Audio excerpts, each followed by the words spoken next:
इस पृथ्वी पे सबसे पहला इंसान कौन था? अगर ये आज जानने की बारी आए तो कोई बोलेगा एडम, कोई बोलेंगे मनु ऋषि, कोई बोलेगा समथिंग और कोई बोलेगा ये। लेकिन अगर हम टेक्निकली बात करें तो सबसे पहला कॉमन एंसेस्टर हम सब का, वो प्लांट्स हो, वो एनिमल्स हो या कुछ भी हो, उनका होता था FUCA, which means first common universal ancestor.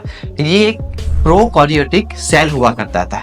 Cell के ऐसा कि जहाँ पे प्रॉपर सेल का स्ट्रक्चर भी नहीं था, सिर्फ सेल का मेम्ब्रेन और सेल के कुछ ऑर्गेनेल्स थे जिसके अंदर प्रॉपर न्यूक्लियस भी नहीं होता था। आज भी हम ऐसे कई सारे यूनिसेलुलर बैक्टीरिया को देखते हैं जो उसके वंशज है, और आज हम देख पाते प्लांट्स है या ह्यूमंस है जिसमें जो सेल पाए जाते हैं वो होते हैं यूकैरियोटिक, जिसके अंदर कॉम्प्लेक्स स्ट्रक्चर, ऑर्गेनेल्स, मेम्ब्रेन और न्यूक्लियस और डीएनए जो आपकी जेनेटिक पैटर्न को कैरी फॉरवर्ड करते हैं वो चीजें होती है, और इस वजह से ही हमारा एवोल्यूशन होता है। तो अगर हम आज के समय की, आज के वीडियो की बात करें तो वो सेल या कोश के ऊपर है, क्योंकि मैंने आपको लास्ट वीडियो में प्रॉमिस किया था मैं आपको एक ऐसा वीडियो दूंगा जो सेल की या कोश के डिटेल एनालिसिस केस स्टडी होगा। तो आपने वो तो समझ लिया कि दो प्रकार के सेल एग्जिस्ट करते हैं, एक होते हैं यूकैरियोटिक और एक होते हैं प्रोकैरियोटिक।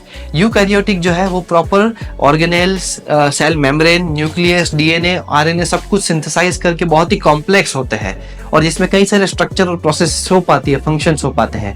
और जो प्रोकैरियोटिक है उसके अंदर आप समझेंगे खाली न्यूक्लियस जो है वो भी कई बार नहीं होता, कुछ प्रकार के क्रोमेटिन, सेल मेम्ब्रेन्स और बेसिक एलिमेंट्स ही होते हैं जो शायद ग्रो इतना रैपिडली इवॉल्व नहीं कर पाते जितना यूकैरियोटिक हो पाते हैं। तो this are the two cells जिसके बारे में आज हमें बात करनी है और ये पूरा वीडियो उसके लिए डेडिकेटेड है। सेल का जो बाहरी स्ट्रक्चर है उसे हम बोलते हैं सेल मेम्ब्रेन, और सेल मेम्ब्रेन के अंदर होता है साइटोप्लाज्म फ्लूइड, और कई सारे ऑर्गेनेल्स इसके अंदर स्प्रेड आउट होते हैं जैसे कि माइटोकॉन्ड्रिया। और सेंटर ऑफ द सेल में एक एलिमेंट होता है जिसे बोलते हैं न्यूक्लियस। न्यूक्लियस का मेजर काम होता है सेंट्रल एक्टिविटी सारी मैनेज करना।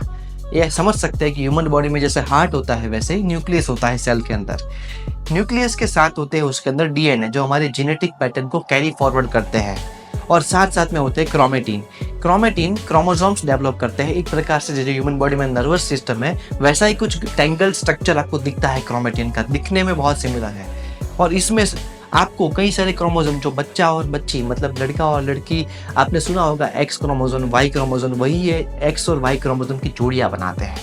साथ साथ में जो न्यूक्लियस है उसके अंदर राइबोसोम्स भी बनते हैं, और ये जो राइबोसोम्स है वो धीरे धीरे वहाँ से बाहर निकलकर हमारे पूरे सेल के स्ट्रक्चर में साइटोप्लाज्म में फैलते हैं और प्रोटीन्स बनाते हैं, जो प्रोटीन्स बहुत काम के हैं सेल के ग्रोथ के लिए। ये जो राइबोसोम्स है वो एंडोप्लाज्मिक रेटिकुलम पे जाके बैठ जाते हैं। दो प्रकार की ईआर होते हैं, एक स्मूथ और एक रफ। स्मूथ जहाँ पे राइबोसोम्स नहीं बैठे होते, और रफ जहाँ पे राइबोसोम्स बैठे होते हैं, न्यूक्लियस के आसपास होते हैं, सराउंडिंग में। यहाँ पे आप देखेंगे कि ये एक एंक्लोजर मेम्ब्रेन वाला पार्ट है जिससे जो न्यूट्रिएंट है, राइबोसोम्स थे, वो न्यूट्रिएंट एलिमेंट मेम्ब्रेन के थ्रू गोल्जी अपरेटिस से गोल्जी बॉडी में चले जाते हैं, और यहाँ पे ये अलग अलग एलिमेंट कार्बोहाइड्रेट प्रोटीन के साथ, प्रोटीन फैट के साथ जुड़ जाते हैं, और यहाँ से बनते हैं वो न्यूट्रिएंट जिसकी सेल को ज़रूरी पड़ती है अलग अलग प्रकार के फंक्शंस को डेवलप करने के लिए। अब जब एनर्जी की बात आई गई है तो बात करेंगे माइटोकॉन्ड्रिया की। Mitochondria powerhouse of the cell है, यही न्यूट्रिएंट का इस्तेमाल कर वो एनर्जी डेवलप करता है जिसका सिंपल फॉर्म है एटीपी, एडिनोसाइन ट्राइफॉस्फेट। और साथ में अगर एनर्जी मिली गई है तो आपका एक्सक्रीशन जैसे बॉडी में होता है वैसे ही एक हमारा डंपिंग सिस्टम है जिसे बोलते हैं लाइसोसोम। यहाँ पे डिब्री जो होती है या जो ऐसे एलिमेंट है जो जरूरत नहीं है वो चले जाते हैं, और यहाँ पे इसका विनाश हो जाता है, बिकॉज यहाँ पे कुछ एंजाइम्स होते हैं जो उससे बाइफर्गेट कर देते हैं, उसे ब्रेक डाउन कर देते हैं। ओके, तो ये हुई पूरी सेल की एक प्रकार की चेन। ये ऑर्गेनल्स पूरी बॉडी का एक सिस्टम है, पूरी सेल का एक सिस्टम है जो एनर्जी प्रोडक्शन करते हैं, जो न्यूट्रिएंट डेवलपमेंट करते हैं, जो उसे निकाल देते हैं, उसे खत्म कर देते हैं। जैसे ह्यूमन बॉडी एक अपने आप में जिंदा सजीव है, वैसे ही ये ऑर्गेनल्स के फंक्शन से एक सेल भी एक जिंदा ऑर्गेनिज्म है। इसे पूरी बॉडी की जरूरत नहीं है, एक एक सेल जिंदा ऑर्गेनिज्म है, और ऐसे मल्टीपल या ट्रिलियंस ऑफ सेल से हमारी ह्यूमन बॉडी बनी हुई है। सेल में अपना शेप मेंटेन करने के लिए साइटोस्केलेटन नामक एलिमेंट होते हैं जो माइक्रोफिलामेंट से बने होते हैं और माइक्रो हॉलो ट्यूब से बने होते हैं, जो प्रोटीन से बनी हुई रचना है जो सेल का शेप मेंटेन करते हैं ह्यूमन बॉडी में। एनिमल्स में टोटली एनोदो स्ट्रक्चर है, यहाँ पे सेल मेम्ब्रेन के बाहर एक सेल वॉल होती है जो सेल का शेप मेंटेन करती है, जो एनिमल्स में या ह्यूमन बॉडी में नहीं पाई जाती। इसके साथ उसमें क्लोरोप्लास्ट और क्लोरोफिल नामक एलिमेंट भी होते हैं जो फोटोसिंथेसिस करते हैं, मतलब सूर्य की किरणों से वो अपना खुराक बना सकते हैं।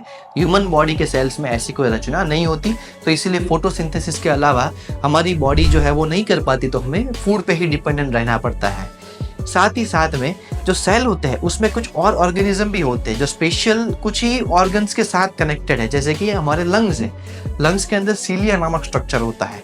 ये सीलिया क्या करता है, एक प्रकार की डोरी या रस्सी टाइप है जो कोई भी बाहर के एलिमेंट जो आते हैं गैसेस के, उस एलिमेंट को आगे मूव करवाने में हेल्प करता है कुछ इस तरह से। और ये बहुत ही स्पेशल एलिमेंट है जो और कोई सेल में पाए नहीं जाते। तो let me summarise the video for you. अगर हम मोटे मोटे तौर पर देखें तो सेल के अंदर हमें सेल मेम्ब्रेन दिखता है, उसके बाद न्यूक्लियस समझ में आता है, डीएनए उसके अंदर होता है ये समझ में आता है, साथ में एंडोप्लाज्मिक रेटिकुलम, गोल्जी अपरेटस और साथ में डंपिंग स्टेशन लाइसोसोम, साथ साथ में आपके पाए जाते हैं माइटोकॉन्ड्रिया।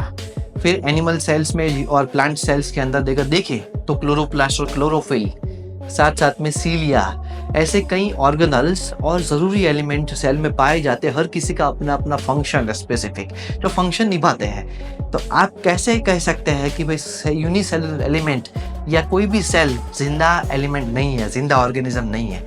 इसीलिए मैं हमेशा बहुत फोकस करवाता हूँ कि अगर आप जब भी ह्यूमन बॉडी या एनाटॉमी को पढ़ते हैं तो पहले सेल के बारे में समझ लीजिए। सेल के बारे में और भी कई सारे इन्फॉर्मेशन है, जैसे कि सेल रिप्रोडक्शन कैसे करते हैं, मिटोसिस की प्रोसेस क्या होती है। इसके बारे में आप वीडियो चाहिए तो नीचे कमेंट में ज़रूर से लिखिएगा, एक वीडियो हम उसके ऊपर भी बनाएंगे।